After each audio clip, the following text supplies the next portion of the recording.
the even more fabulous Mother Love, coming to you live and in living color, as opposed to coming to you dead and in black and white. We have color, we have flavor, we have legends. You think I'm kidding? I am sitting here. So, and I don't usually get starstruck about too many people. I am so starstruck. I am just so service struck by this handsome fella right here. His name is Captain Brent Burton. He's retired. He's a firefighter. You're my very first firefighter. Welcome to the program, sir. Thank you so much. Thank you for having me. Oh, it's my pleasure. Cynthia Busby, Busby PR, she does not play. She does not. She's on it. She be on me. So I thought it was just me. I was like, okay, she don't play. I love her to pieces. I love you, Cynthia and Brittany. I want to know first about you. We'll talk about all the firefighting and the crazy stuff that you do, you did on a regular basis. Because you do know that person such as yourself, a firefighter who straps on a ton of equipment, strap it on your back, put on the boots, you run up into a burning building. It's burning, Captain Brent. It's burning. And you go in, okay, I got this, and you've done this for a number of years. First, tell me where you grew up. So I grew up in Los Angeles, more specifically the southwest portion of LA, Crenshaw District, Leimert Park. That's where I came from.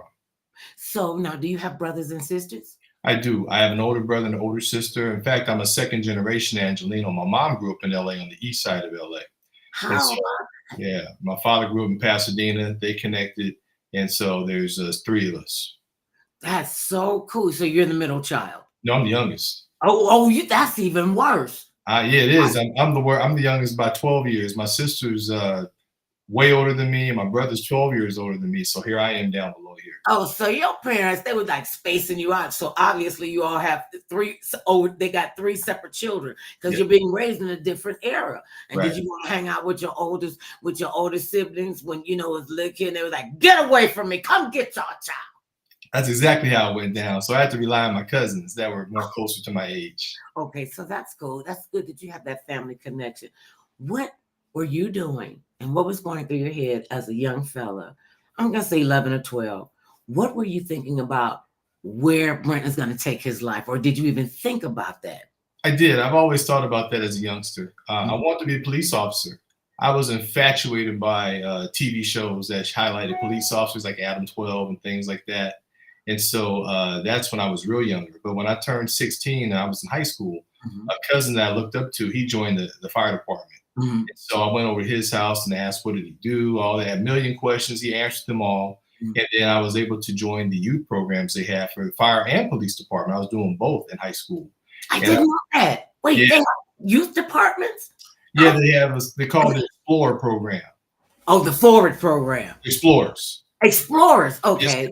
So I was an explorer with LAPD for 5 years. I'm an explorer with LA Fire for 3 years, and I was doing both. And then actually, no one really knows this, but it was a gangbanger that helped me make my decision. Okay. You have to share that story. Oh, wait a minute. You a gangbanger? A gangbanger. And I have to say, they all are not bad. Oh, no, not at all. Some of them are so creative, and a lot of them are just really, really angry. How did that come about that a thug, a gangbanger, got you to pull that trigger to say, I'm going to be a firefighter? I'll tell you. So one night working with the fire department, we were able to work 24-hour shifts with the firefighters as youngsters. So I'm about 17, and we're driving back on the fire engine, coming back from a late night call. And we stopped right in the hood, South LA, in the corner of Florence and Hoover. And if you know LA, the brothers that hang out down there are called the Hoover Crips. Yeah, I met them too. So the Hoover Crips are hanging out at this hamburger joint about 1 a.m, and we stopped at a light on the fire engine. And one of the brothers comes off the wall from his buddies, and he starts looking at the fire engine. I'm looking at him, and he's looking at and he's just admiring the engine. I guess he's never seen a fire engine up close. Okay. And then he looks at me, and we lock eyes, and he says, "Fireman, huh?" I'm like, and I said, "Yeah." He says, "Right on, brother. At least you ain't a cop." And he went back to the wall. And I'm like, "Wow, okay." He wanted to let you know And the fact that he was interested enough to come up to you and say something, even though it's 2 words. Right. So we went right to the station, got back in bed. I laid there and I heard that all night long. So the next morning when I got up to leave, I went straight to the police station and told the Explorer guy, hey man, I'm gonna go to the fire department. He said, okay, man, good luck. All right. So I just went full speed ahead for the fire service, and here I am now. And here you are now, a living legend, a living legacy. People change jobs all the time. Yeah. And see, you know what job stands for, right? What does it stand for? Just over broke. I had a job one time. Okay, maybe I'll say 2 times, but I don't even count the second time, but I have to because I only went there one day, gave them the whole shift, and everybody's like, oh, you are such a good worker in a factory, mind you. And my aunt, God rest her soul, had, she really, was out there pushing me to come to work at this company. And it was the summertime. I'm like, you 17 years old, I'm like, I'm getting ready to go to college, let me get some pocket change, and she was coming out, oh, girl, I can see where they can make you the lead foreperson, in about 6 months. And I looked at her like she had a third eye in the middle of her forehead. And she said, what's the matter? I said, Auntie, if I am ever coming back to this building, it will have my name on it, and y'all will be working for me. Oh no, I had soot everywhere. And sisters in the hood, we got to be fly all the time. We the only group to come to the beach in a fabulous bikini and stiletto shoes and full makeup. That's how we roll. And so I'm never coming back here. I am never going to see this place again in my life if I have something to say. She didn't speak to me for 2.5 years. Wow. I was a junior in college when she finally spoke to me. And sometimes when you know what you know and you know what you want to do with your life, how was it that you began to convince other people at 16, 17 that this is what you want to do for grits and groceries? Well, I started just working out, preparing, practicing, spending more time at the fire station and trying to talk to my buddies about doing this career and doing this job. And, they were like, eh. So I just kept at it, and fortunately my cousin was my biggest mentor because I looked up to him and asked him a lot of questions. And I met other people on the job along my way. And there was a Black Firefighter Association that was around. I got help from them as well. So then after that, I became president of that organization. So that's how it worked out. Wait a minute, I'm only chuckling because color me surprised, like you would, like that's because you knew what you wanted to do. Right. And I have to say thank you for your service. Thank you for loving us anyway. Thank you for being willing to put your life on the line. And your family doesn't know if you're going to come back. True. I mean, being a firefighter is really, you're running into a burning building. The building is burning. And I'll be the first one to tell you got my big ups. Because without first responders and firefighters and police officers, where would we be? We're supposed to be a civilized society. Sometimes we get stuck on stupid, but we could get unstuck because people can see you. Now, here you are, a Los Angelean. You grew up here. You knew what you wanted to do. Because people get LA Unified School District a raw deal all the time. Right. Talk about that experience in your life, because we got a lot of kids that are in different places and don't know where to go. Tell them how you kept going. Well, I'm a proud product of LA Unified from 1970 to 1983. I spent all my 13 years from kindergarten to 12th grade in LA Unified schools. And now I am a career technical educational CTE teacher for LA Unified at Dorsey High School in Los Angeles. Mm-hmm. Now, Dorsey High was my home school where I lived, but instead I went to LA High School and I graduated from there. But I came back to Dorsey, and now I'm teaching firefighting operations and occupations at the school Dorsey to help recruit more kids. So LA Unified is still there. There's some great instructors and administrators there, and there's good kids there. And they're still sending kids to Harvard and Stanford and UCLA out of these schools. So all these myths are there, but the students just need to know people care about them. And there's another old saying: people do not care how much you know until they know how much you care, right? And so it. I pour that into these kids every time I'm there every week, and they know that and they feel that. You can ask any of my students, they'll tell you, yeah, Captain Burton cares. Because I show up and I tell them I care. And I put my hand on, say, I care about you. You know that, right? You know, I'm here. I'm not just talking. My phone number, my email address stays on the board 24/7. I'm waiting for them to call me when they need something or want to talk about something. So I make myself accessible to the kids because they are the future. And we are not paying attention. When I say, okay, not you and I, we're not paying attention. Some of these other bobo heads are not paying attention and not nurturing our future. Right, I mean, right. you cut off the creativity of a child. Yes. You know, they go bat crap crazy. Yeah. Think of when you were in school, in high school at Dorsey, doing your thing in the LA Unified School District, and you see people that want to say, who you think you are? Where you going? Oh, you being one of them uppity Negroes. Oh, you think you know everything. How do you push? How did you get through the haters? That's the one the kids say, hater, don't hate, celebrate. You know, I was fortunate. You know, again, I went to LA high school, the next school north of there, and people knew I was trying to be a firefighter. And surprisingly, I got support. They wrote about me in the school newspaper. One time there was a fire in the boys' bathroom, so they pulled the alarm. We all had to exit out and do our fire drill. So, you know, all my buddies were yelling, yeah, go in and put the fire out, fireman Brent. Go and do that. Go, no, man, my boys are coming. So sure enough, the fire department came on scene, and I told them what exactly they were going to do, and they did it. I said, they're going to do this, do that, and they're going to put the fire. How you know? So just watch. And they did exactly that. And they were like, wow, they were all impressed that I knew how it worked. I said, hey, man, that's what I'm going to do. And so I got a lot of support. I didn't get a lot of haters. If they were behind my back. In front of me. They don't count. Yeah. Right in front of me, everybody was very supportive, from my fellow students to my teachers, my parents. You know, they were all supportive of what I did. So I was very blessed that way. And that is truly a blessing. And you have been a blessing for so many people.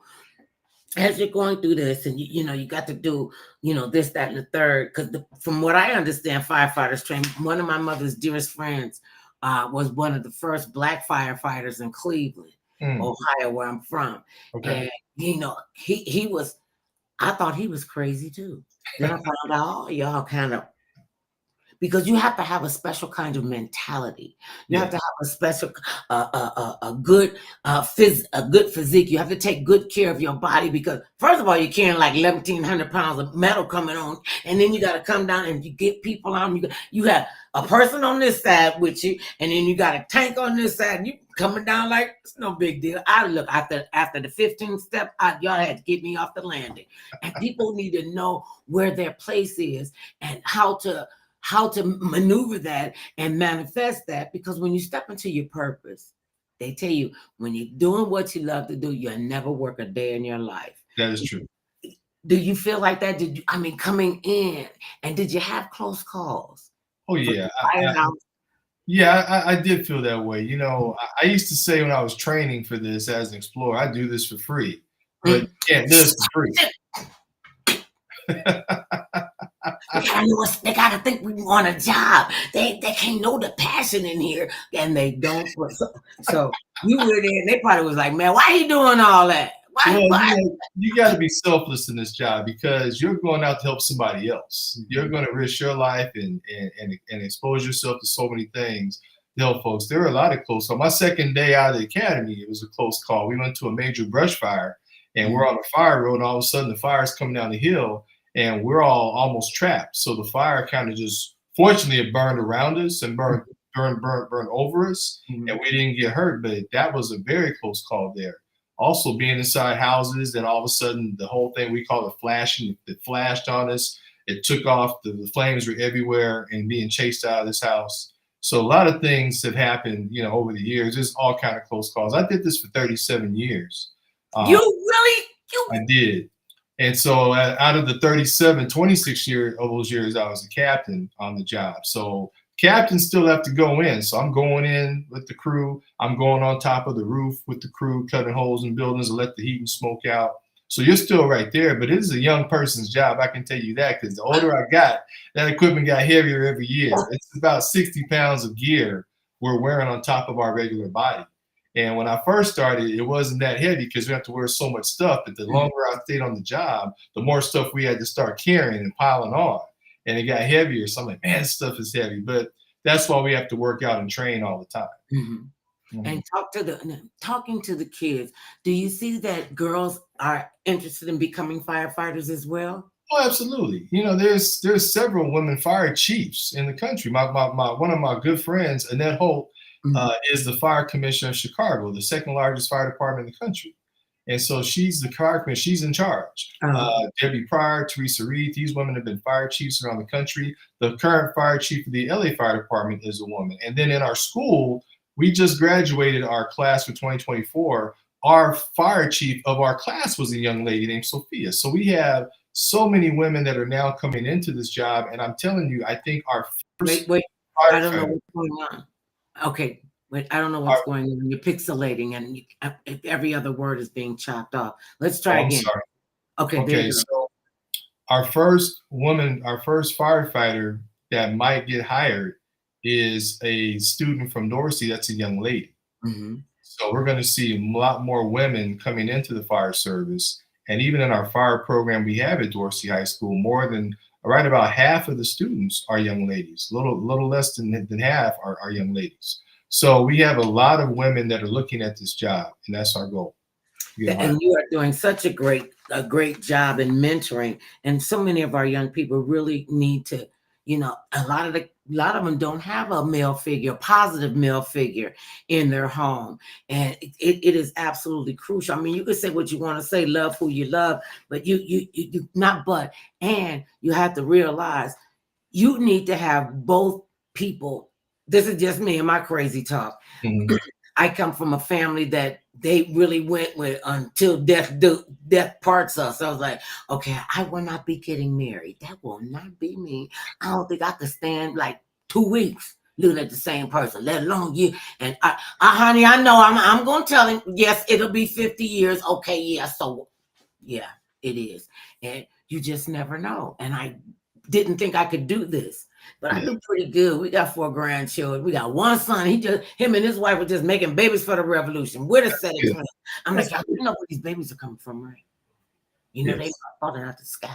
You do know they're gonna be teenagers. That's why I say teenagers make you understand why some species eat their young, because they want to stand toe to toe with you and tell you what to do, how you. And I have to go in a room and just chuckle to get it out, because I don't want to be, you know how stupid you sound. You're 16. You don't know crap from apple butter. And I make apple butter. So deal with that one. So, and the fact that you are mentoring these young people, what has been some of the more challenging times and working with teenagers to get them to understand that they are important, they do matter, and we see them? Well, you know, I would say that there's another saying that people wake up at different times. But we have to keep planting these seeds in them and let them know that we see them, they're valued, they're loved, they're cared for, and we hear them. Sometimes we have to hear them, and it's funny, when you listen to them, you hear what they're thinking. And then sometimes you go, okay, well, how about this? Like one young man told me he wanted to be a boss, wanted to be straight boss. I'm like, okay. Well, who's going to hire you as a straight boss if you haven't had experience doing the job coming up? He said, that's a good point. Never thought about that. I said, yeah, that's kind of how it works, you know. But I wasn't so hard to chastise him. I just let him play out what he thought was right.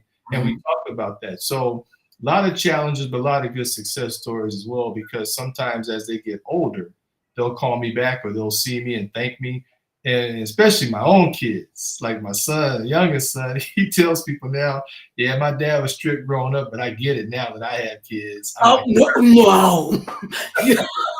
We do. When you say wake up at different times, I left my mother's home.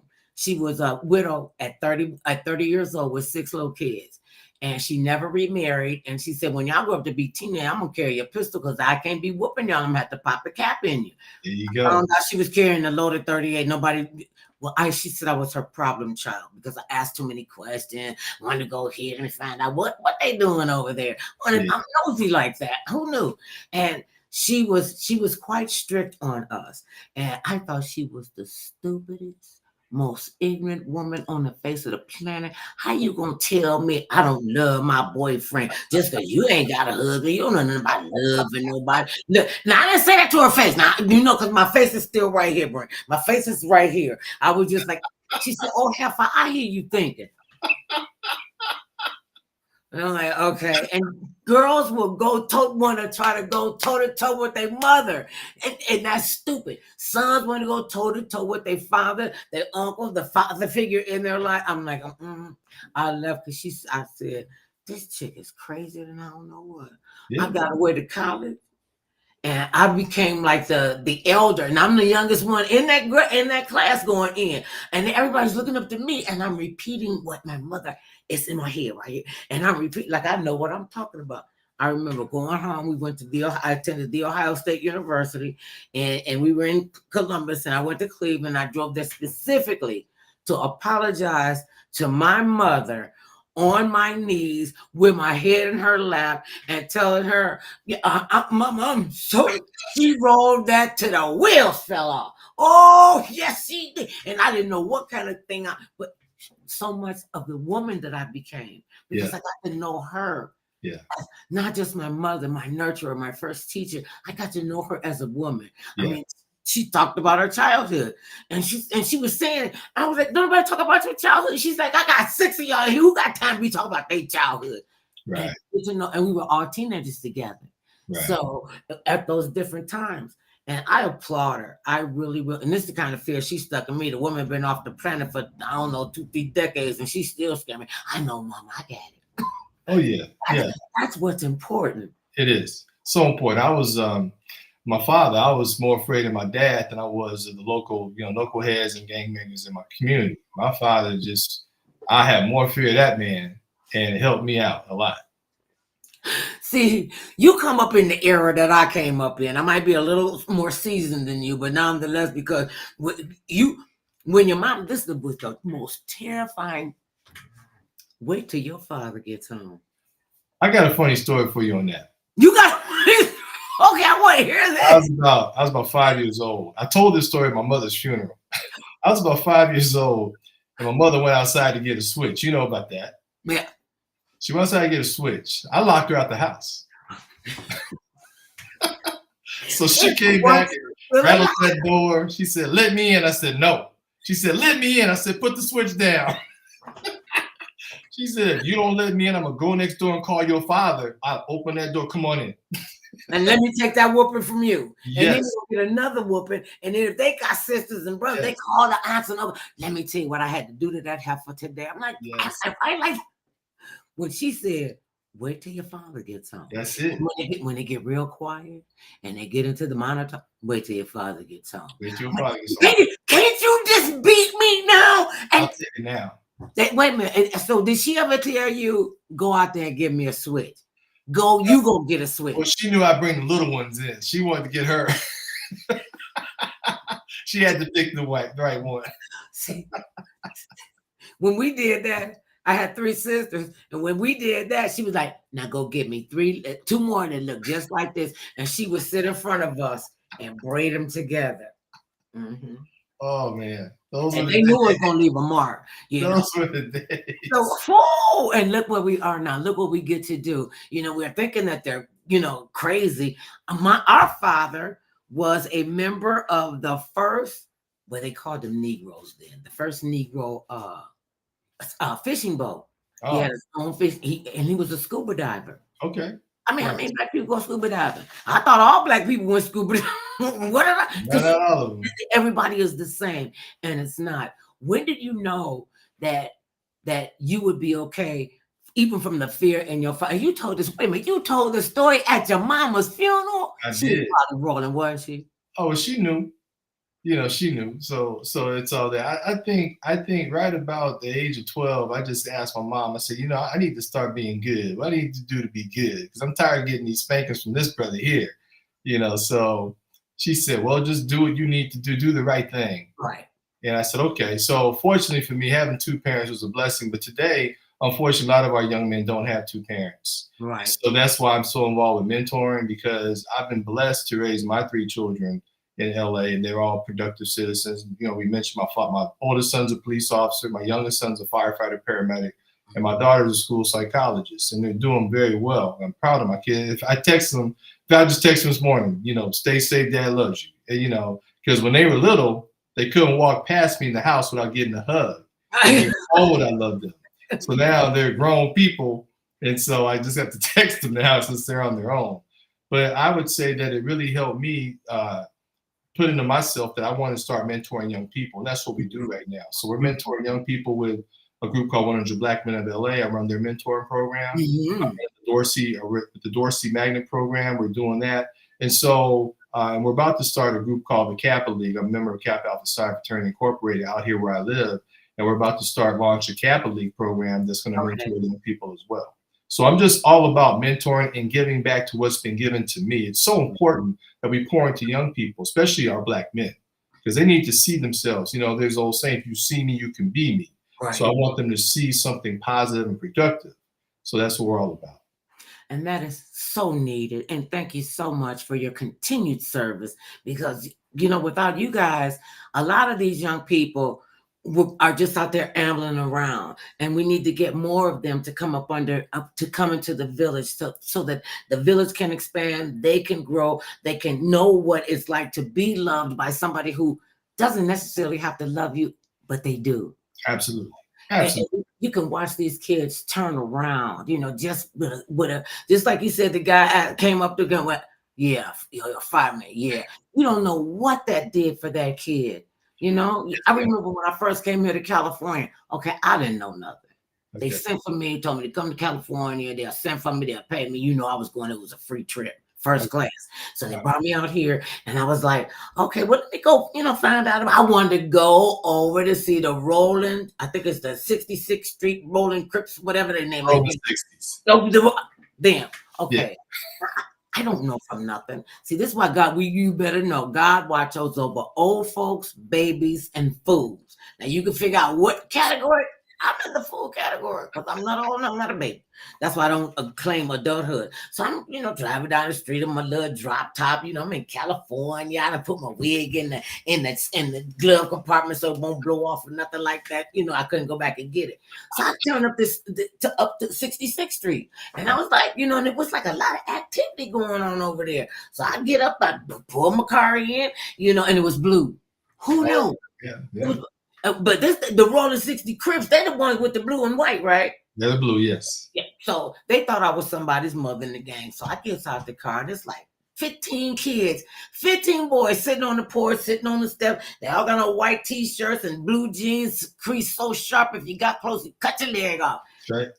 I get out the car. I'm like, hey, y'all, what's up? And everybody going, okay, who is this crazy lady? I'm like, hi, baby, it's this mother. What are y'all doing out here on the porch at school time? You don't look like your mama even, you still got milk on your breath. I went up on the porch, up on these people's porch. I was stood on the step. I was like on the third step, maybe five. And I just went off on everybody. I'm like, what you doing? What are you doing? And what you gonna do? Why y'all keep graffitiing up your own business? Does anybody own any property on this here street?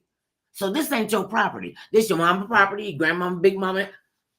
I got back in the car, and it was like, they didn't know what to do. They just, all of them were standing like. So I don't know from this. These are kids. I'm an adult. I get to come up to you and say something to you. Don't even think that, because you don't know if I know your mama and them or not. No. Yeah. Yeah. So I get back in the car, and they was literally following me out to I was not afraid. I didn't know I was supposed to be afraid. And literally these guys are sitting up there. Yeah. Who is this? Who the heck? And what? Where did this? Who is that? And this is when I came out there, I was almost at my heaviest. I had to be over 250 pounds when I got out the car. Okay. And I carried it like a rock star. I was one of them big chicks that could step out in some stilettos and hurt them little skinny one bone chicks. So I don't know. And I don't know who to talk to because I'm new here. So Next day, I go back up there. Oh, so y'all still going to be on the porch? You want me to call somebody? I'm going to call somebody because I know your behind's supposed to be in school. Third time I went, half of them were there. So I said, where the rest of y'all little friends? Oh, you cussed them out. They went back to school. Oh, so when I didn't cuss nobody, and I did not use one word of profanity. It was like, yeah, but you went off on us, lady. You went off. And every time I would go up there, I would see, the group get smaller and smaller. Wow. You don't know who watching you. You don't know who gonna listen to what you say. Just even think about it. Remember these guys. Yes, that's beautiful. They asked me, and someone went to different schools, but they asked me to come and be their commencement speaker. Oh man, really? My head was so full, Brent. But I know what it's like. Yes. You know it, and you don't know when you're gonna change their lives. And then we're taking that quote from you. We all wake up at a different time. Yeah. And the point is to get awakened, to be awakened, and stop, messing around with these kids. Not just these kids' future, our future. Absolutely. We're living longer. So you living to be 85, 95. Our bonus dad just passed away. He was 99 years old. Oh man. He was there and then he was gone. But the people that the history that was inside of him and the young men that he mentored is just so, it's so priceless. Right. So I mean, have you had this moment? You probably had 15 of them, but you have that moment when you see what you're doing from your heart and from your spirit, and you see how it gets inside of another person, and you watch them grow and you watch them go. What goes into your head when you see that? And have you ever like that? Because I'm a waterhead. Just talking about them made me want to cry. Well, you get full. My heart gets full that you made a difference, and that's what we're trying to do. We're trying to make a difference, right? I was looking on social media today, and the young man that I mentored and trained to be a firefighter is now second in command of the Compton Fire Department, Deputy Chief Reginald Donald. Hey, Deputy Chief. Yeah, he's pointing. He's got his uniform on, his badge on. Like, that's my man right there.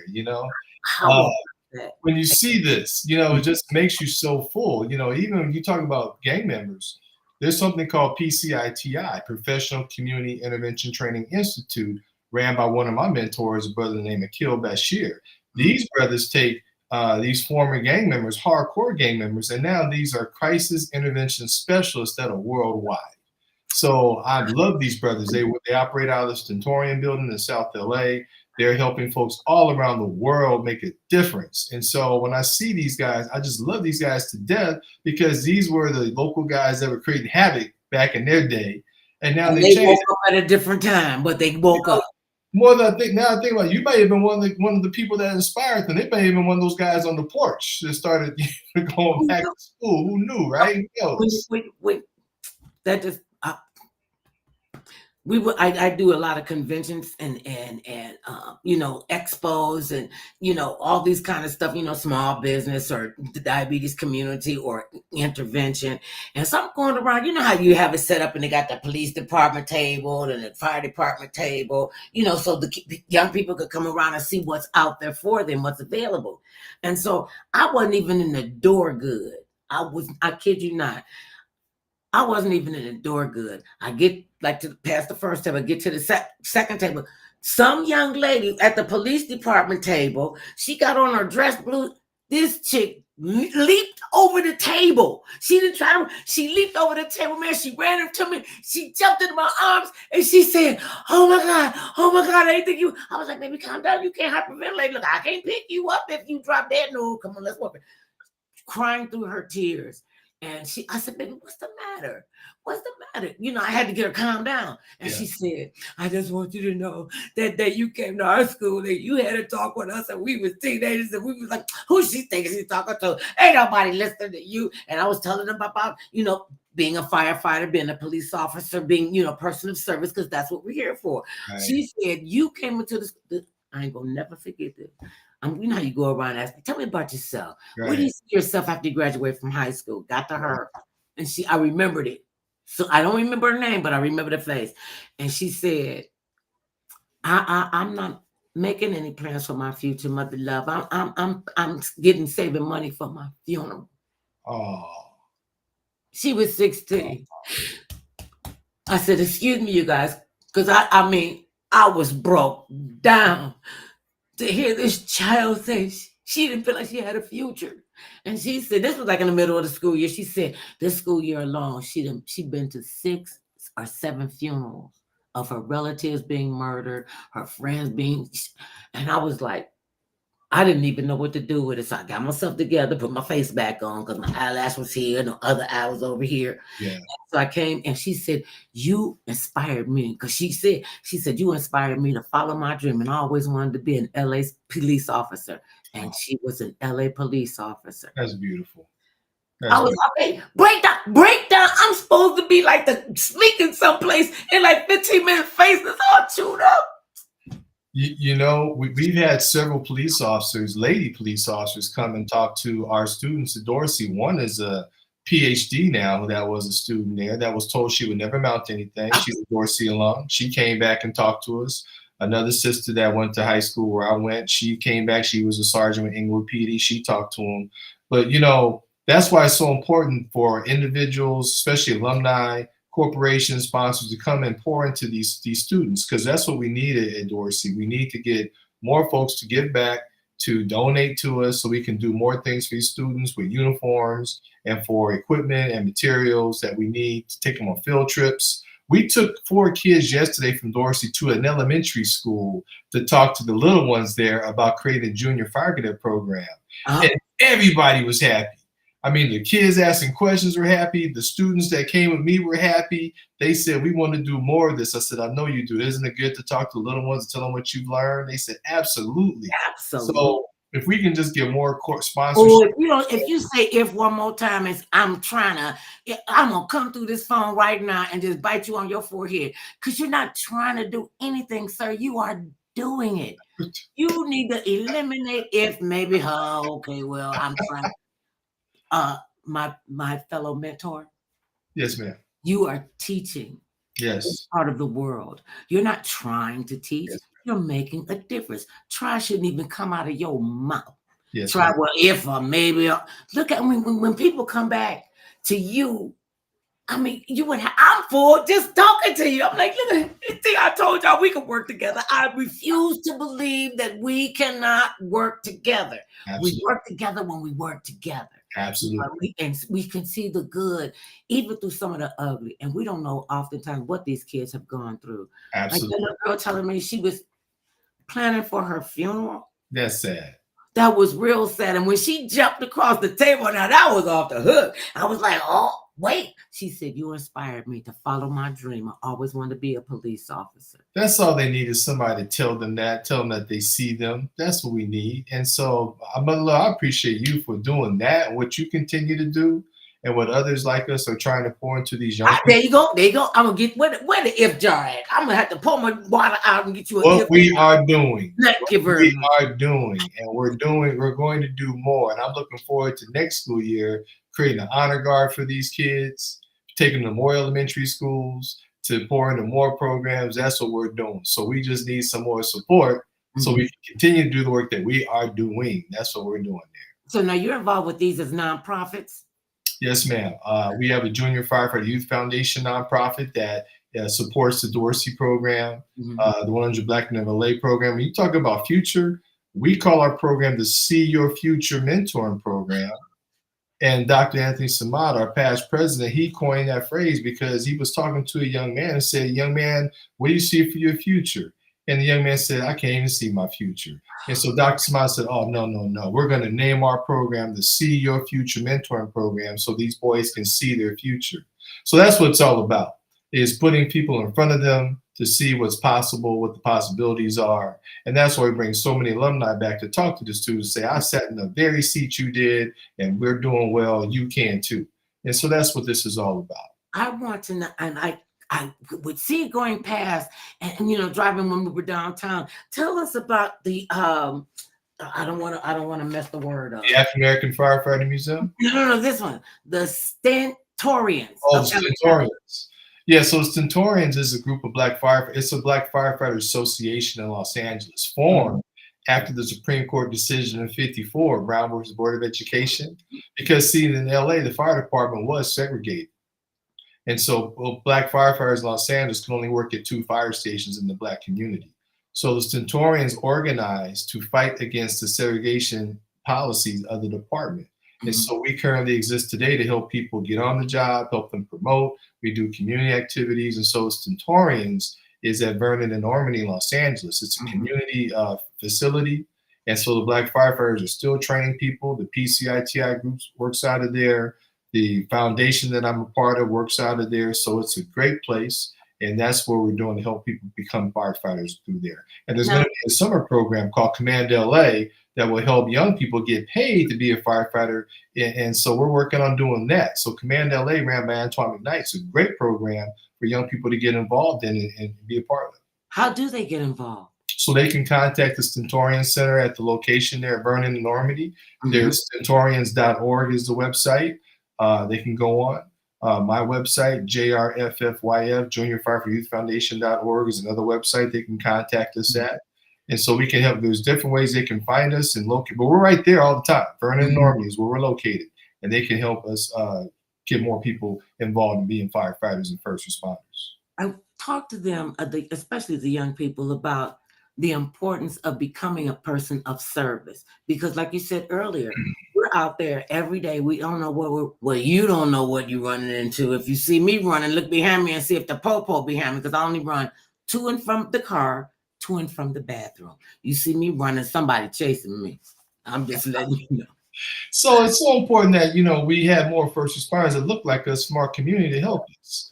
When you see somebody that looks like you feel more relaxed and more saying that here comes somebody that I can relate to and come to me and help. So that's what we're trying to build. That's what we are building at our Dorsey High School. You're catching on. We are building that at Dorsey High School, more first responders that look like the students and the people that come from the community. So important, because I can just recall being on scene of a fire or fire incidents or emergency incidents and just interacting with the community. Being right there with them, they can see somebody that looks just like them, and it gives them hope that one day they can do this as well. Yes, they can. Like you say, when you see us, you can be us. Absolutely. It is so important. So what made you say you were going to stay there for 36 years, and for 1,100 of them, you go through the ranks and you become the captain? It's a great job. Firefighters only work 10 days a month in our shifts. And you make very good money. But again, when people start trying to criticize about how much we make, I'm like, well, how much is your life worth to you? I said, I risk my life to save your life. So how much should I make? If your life is priceless, how much should I get? So I get a good wage. And just working with folks, I could have promoted up the ranks and taken a lot of different promotional exams. My partner, Daryl Osby, was the former fire chief for our department. But I like being right there in the fire station because I was always in the community. I was always having people come through the fire station. We were grooming people. We were helping people. We were helping them to develop into captains and chief officers. And so I like that community aspect. And so that's what kept me there doing it. And I had no idea. My youngest son was watching me too. He's like, hey, I want to do that too. So now he's a firefighter paramedic himself. And he wants to come back into the community and run the Explorer program in his old community where he came up at. So just doing that is great. And so it also gave me an opportunity to learn about the history of the fire service, and where we have a Black African American Firefighter Museum. We learned about that. And so that's what we were going past. And I said, I wonder if it's open. Yes. Well, it's only open on Sundays because we are lacking volunteers. There was a time we were open 3 days a week, but now we have to get a whole volunteer corps to come help. So we're only open on Sundays from 1 to 4, but it's a great place. It's one of the only freestanding Black firefighter museums in the entire nation. And it's at the same station that was once segregated between 1924 and 1955. So we give tours there on Sundays. There's a website, aaffmuseum.org. People can go to and see what's going on. I do the docent training there. I do the volunteer training because what's the docent training? What's that? Docents. So the docents and tour guides are what we use to help people navigate and get tours at the museum. Our beloved historian, a gentleman named Arnett Hartsfield, who passed away in 2014 at the age of 96, was one of the leaders, the top leader on the firefighter side of integrating the fire department. So he had a wide collection of pictures and knew a lot of the stories from living them from 1940 to 1961 when he was an LA firefighter. So I've been blessed to be the historian now of the museum. And I tell the story. I go around and give presentations about the history of Black firefighters, because people thought we just started this business a few years ago, but we go back to 1892 in Los Angeles. That's why you have to know your history. This is why it's important to know your history. Our mother used to call it herstory. That's right. I said, why do you call it herstory? She said, because history is a compound word. Break it down. His story. So you got to make it your story, and nobody can tell your story better than you can. And oftentimes people are, I'm just always amazed that people will keep so much knowledge, bottled up into themselves, and not share it with the world. Because this guy I was telling you about, he just passed away, 99 years old. Yeah. I asked him, what was your biggest, thing about living this long? He said, well, I never would have thought I would have seen a Black president. And I know my parents, everybody that I know didn't get a chance to see this. I got to see this in my lifetime, and I got to live, through his 8 years. Our grandchildren thought he was supposed to be the president forever. Because you think 8 years, they love kids, and they was like, well, what happened to President Barack Hussein Obama? Where? And they call his whole government name. And that's it's about politics. And that's a way we got them to be interested in politics and what goes on in their community. Because even if they don't become firefighters, they can still become viable, productive members of the society. Absolutely. And teachers, I've always said, teachers, y'all get a raw deal. Y'all get a raw deal. And I said this to basketball players, people in the sports world making all this money. This is just me. I've always been an advocate for teachers starting out at $150K a year, and that's not even enough. I mean, you go in there and you got having all those kids in a classroom, and working with limited resources. When we were in school, we had an arts program. We had people come to the school with us, do all the stuff. And, we would get the dental checks and, get the immunization, the whole thing. So we got to see people come into our neighborhood, but there was all white people. Yeah. And I was like, well, where the Black people? Where the Black people? Mama said, child, please, just. Mama, what is we this year? Is we Negroes? Are we colored? I can't keep up. That's why I always check the box. When they ask you what's your race and creed, I just say check other. I can't look. I know I'm a soon. I soon to be any nationality. So just let that go. And to have people come in, to encourage us. You talked about going on field trips. Yes. One of my favorite field trips to go on was to go to the symphony. We had a huge, the Cleveland City Orchestra off the chain. I mean, we heard classical music in our house because you didn't know what my mama, you don't know if you're going to wake up to Scott Joplin or Tchaikovsky. You don't know who you can ready wake up and be, Etta James, or it could be Ma Rainey's Big Black Bottom. You didn't know. Why we listening to cowboy music? She said, because I like the cowboy music. So that's why I'm all jacked up. And that's parents' job, for to jack your kids up, get them ready for the real world. So when they get out there in the real world, they'll wake up. The real world. Yeah, you're very well-rounded. Because of that, you become very well-rounded. And that's, again, exposure. So that to expose students and kids to different things they don't always see on their block. I mean, our program, we teach kids map reading, how to have directions, how to figure things out, addresses. We do a lot of critical thinking with them. And then we teach them the hands-on skills. We do simulations on how to save lives, how to take vital signs. So there's the things that we're doing to teach them about how to save a life. We give them simulations. We simulate, you're at Thanksgiving dinner and all of a sudden somebody's choking. We teach them about how to deal with that. Somebody's having chest pain, how to assess that. So when the paramedics show up, you can give them a report. And so these are some of the skill sets that we give to the students in our program. That's what makes it so unique. See, I wanted to bring up the point, stuff just come in and go out my head. To have people come into the schools to, so that you can see something else. One of the things that this is my dream mentor thing I want to do. We had the privilege and the opportunity to go to Africa. And I would implore every person of color in this country, go to Africa. Yes. It fills so many gaps in for me. I came back a different kind of woman. I came back, and people would always say, you think very highly of yourself. And I was like, well, if I don't think very highly of myself, what's the how somebody else? Shut up. Go sit down and pound sand. Yeah. President took that one from me. I got it from him. I don't know.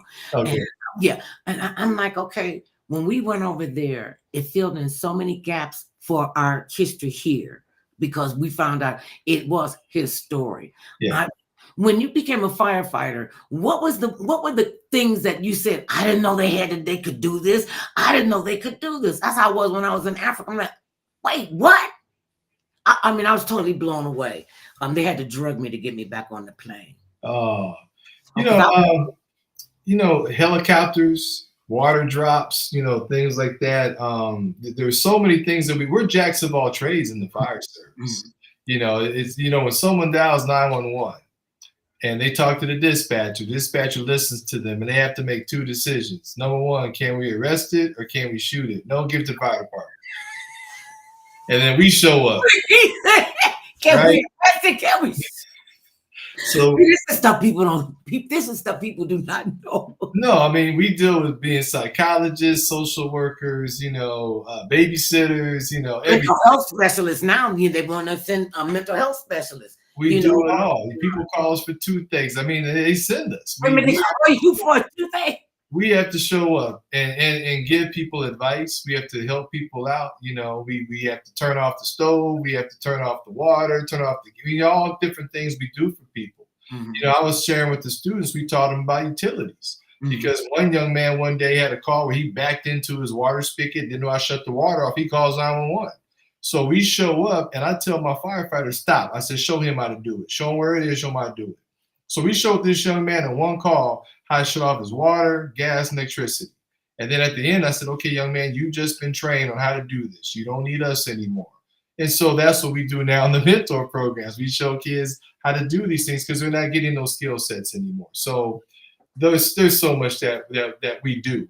And we get so busy, we forget that these are growing minds. You just can't, you can, but you're going to get a terrible outcome. And with the advent of the internet, you would think, I thought, it's a great way for us to stay connected with each other. Mm-hmm. When I saw two kids sit in the mall back to back and they were texting each other. I'm like, okay, you can't turn around and say hello. Oh, I told my grandkids, you know what y'all need to do? You need to go into orthopedics. Go into orthopedics, become an orthopedic surgeon. One of my friends, one of my dear friends, he is the craziest doctor like ever. He is a orthopedic like rock star. He said, my love, let me tell you, I never even saw this coming. He had a kid, 23 years old, that had to have a double hip replacement because he rode on a skateboard. Oh. But forgot about what his body is supposed to do. And he said I had to give it, and he didn't do them at the same time. So this kid was like in this kind of situation for over a year. Yeah. They're not taking care of themselves. They eat all this junk crap food, and some of it's not even food. I ain't gonna even call the people who it's not even food stuff. And they're not eating well. Some of them don't even get a chance to get breakfast before they even get to school. And that's, having to deal with all of those things. Like you said, you got to be a psychologist. You got to be a firefighter. And I didn't know you could be a paramedic and a firefighter. Yeah. Well, actually, here in Los Angeles, the paramedics are firefighters. Mm-hmm. Or firefighters first and paramedic training secondary. So when you call 911 for the paramedics, you're going to get a fire truck showing up with a paramedic on it or an ambulance with the paramedic, with the fire truck. So people always used to say, why does the fire truck show up? I call the paramedics. Well, we are the paramedics. We're EMTs, emergency medical technicians. We're the paramedics. The ambulance is on the way. We're going to transport you. So we have all this equipment on our apparatus to help people out. We have defibrillators, oxygen. We take vital signs. We do basic things like that. So we are the paramedics. And that's what we're teaching the students about these skill sets in the program that we have as well. And I think it's important, you brought up, to teach them, to mentor them, and, let him do it. Let him learn how to do it. I think it's important that and I don't know how young a person can be before they can get CPR training. They're as young as at least 16. Okay. At least 16, maybe 14, but 16 for sure. Okay.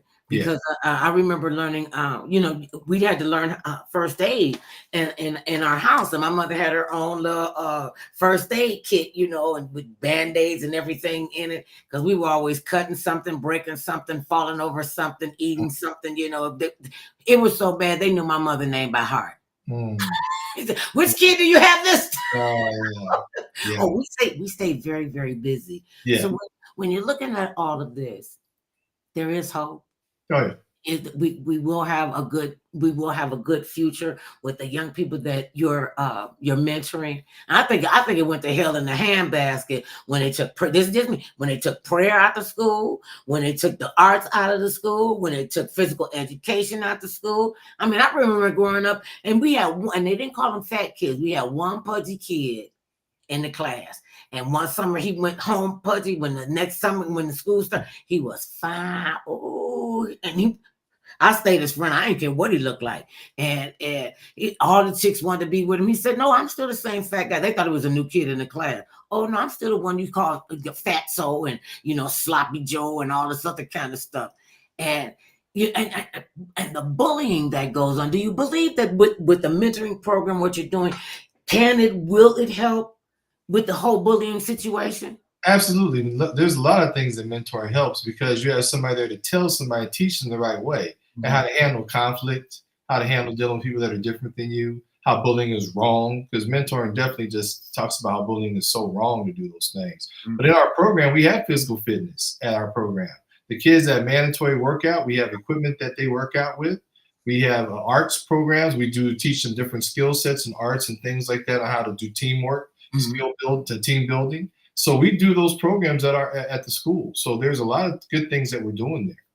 So tell us you told us about the women who are the firefighters and the chiefs. Which one is higher, battalion chief or captain? A battalion chief is above a captain. Okay. How high does the rank go up? Does the rank go up? So you have, after captain's in charge of a fire station. So after that, you have battalion chief that's in charge of a battalion, which are several fire stations grouped together equals a battalion. Then you have a division chief, assistant chief. Then you have a deputy chief.